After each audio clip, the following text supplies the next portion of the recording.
Mayambu khurumjari ngasidi dhaba style da chicken thongjarake ngasi ayakna thongli se YouTube video khatagi natte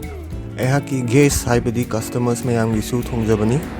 hoi ayak Sikkim da restaurant macha ama haigadra dhaba haigadra ama phamjabani horen guest mayamna chaba gisu clips matek khara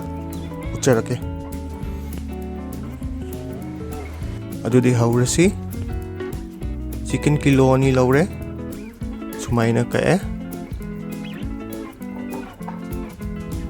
masida thum khara yaingang khara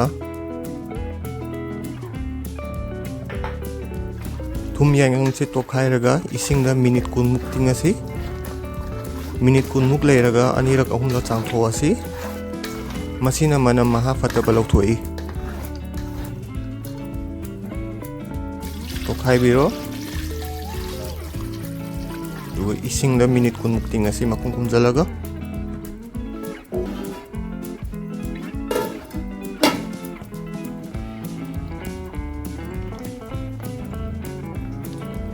asa thau salasi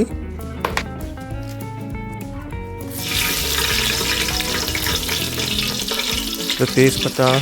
cinnamon sticks khara ilaichi long methi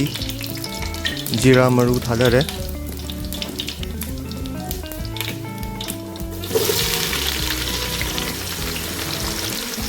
tilhau manga slice tawraga thalare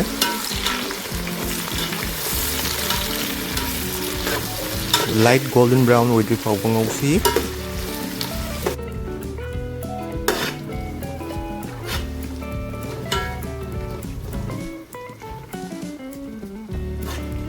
light golden brown oirba matungda singsanam asuba hapasi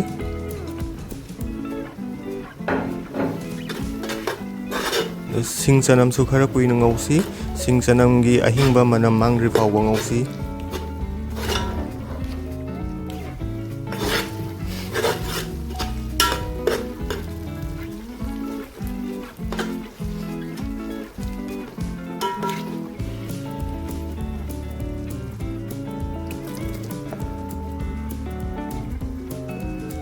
to kamensin manga chop tawraga hape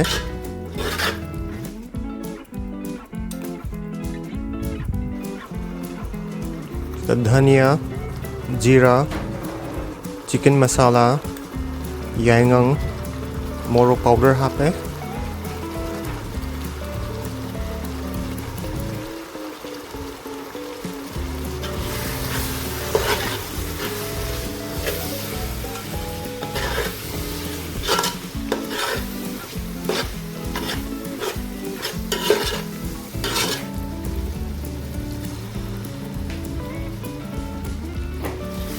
ising khara hapchalaga ngausi makhada naksanadana kasindana ba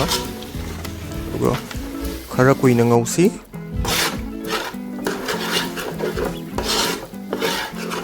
side tagi tongana thau tarakri phaw ngausi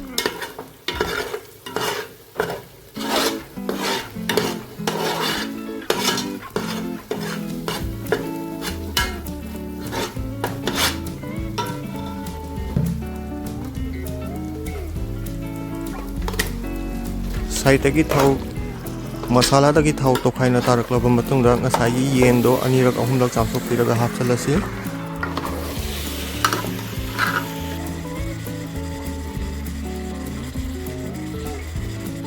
thum so hapchalasi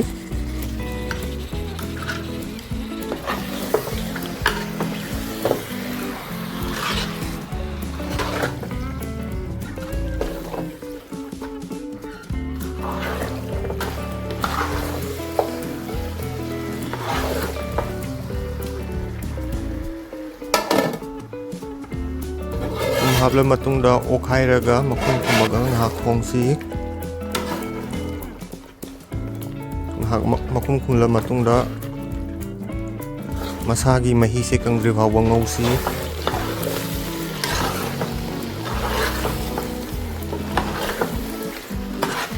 mahi kanglaba matungda thau tokhaina taklaba matungda ising asaba hapsanba yare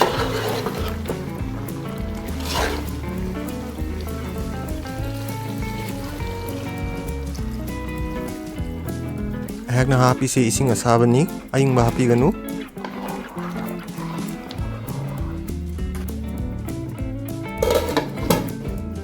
ꯑꯣꯠꯈꯥꯏꯔꯒ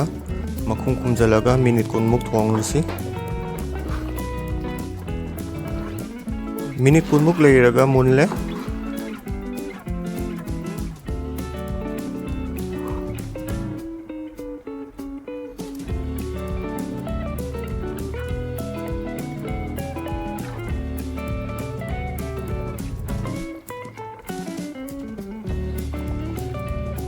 ꯐꯗꯤꯒꯣꯝ ꯈꯔ, गरम मसाला table spoon तंखाय अमा चाइसिनलगा ओखाइरगा लोइसनलासि।